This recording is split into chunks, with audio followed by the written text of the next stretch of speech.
Some millionaires make their money through hustling, opening multiple side businesses, and spending time setting up passive sources of income. Others, they get lucky.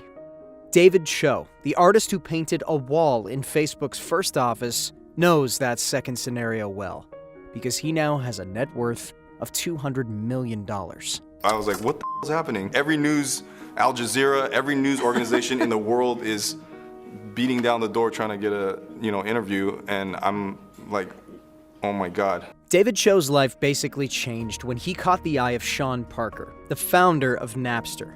In 2005, after Sean became president of Facebook when it was still a startup, he hired Cho to deck out their Silicon Valley office with murals.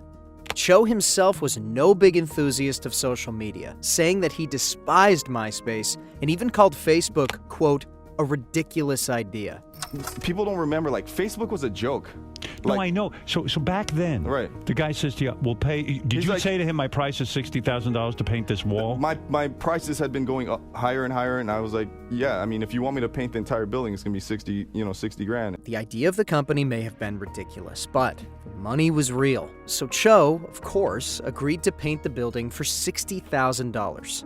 On the Howard Stern show, Cho talked about how it seemed inconceivable that Facebook was ever going to get anywhere. The guy is, I've never met someone like this before. He's a skinny, nerdy kid, and he's like, I'm going to go raise money for Facebook, and he's just like, I'm going to bend these minds, and I'm like, hey man, dude, pretty big plans for a nerd. I'm like, how are you going to do that? And he transformed himself into an alpha male. Right. I'm like, what do you mean? He's like, he got a super sharp haircut, started working out every day, got tan, got a nice suit. I'm like, this guy's crazy. When Stern asked him if it looked like this band of young, ambitious people actually had money to pay him, Cho made it clear that they definitely had the money to pay him. Sean Parker, however, offered an alternative to the payment. No, he got the money. I was there when he got the money from the PayPal dude. Right. He's like, we got money now. You want cash or you want stock? And I was like, oh, I definitely need 60 grand right now. It's not unheard of for people to get paid by stock. Some of the smartest people in business, when they see potential in a company, choose to get paid with stocks in the company because there are long-term gains associated with it. Case in point, Beyoncé. With a net worth of $500 million, the singer didn't get there solely by album sales. In 2015, Uber decided to offer Beyoncé $6 million to perform at a corporate event hosted by them. She turned that amount down and instead asked for $6 million worth of Uber stock units instead. Uber was still a private company in 2015, but it was already making a splash in the startup space, well on its way to becoming a unicorn. Needless to say, owning stocks in a company like that would be the dream of many. For Beyoncé, however, it was just another payment for a gig. And her decision proved to be a good one, because the value of her stocks has increased since and are currently worth $9 million. This instance with David Cho, however, proves that getting paid in equity isn't just for big-time celebrities. It's also for those who began with absolutely nothing, which is the case with Cho. You were a young guy, you dropped out of high school, you never went to college, this and that. You were a struggling artist. Your art maybe sold for $100 a painting or something if you were lucky. Cho was a dropout graffiti artist who painted anything from walls to sneakers.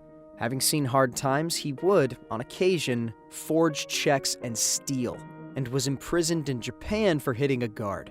But Cho wasn't entirely a stranger to finer things in life.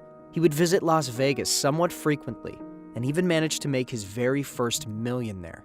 He gambled with everything he had, which was his salary from Toys R Us and doing food delivery. He had lost everything 3 times, but made it big one time. And that one time enabled him to live comfortably and charge whatever amount he wanted for his art.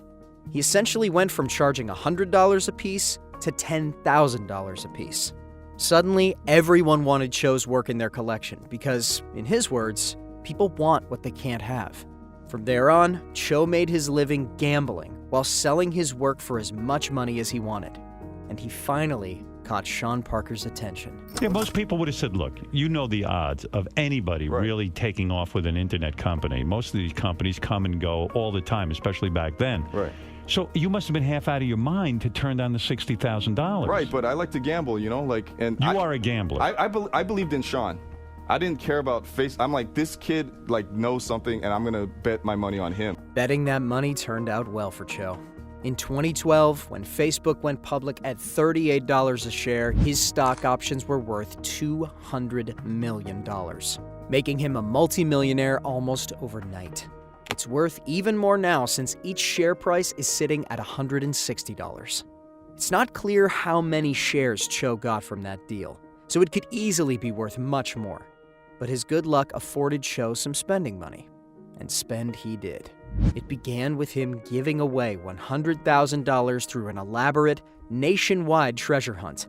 And in addition to the money, the winner would get a flight to Los Angeles to claim the money, plus a custom painting from Cho himself.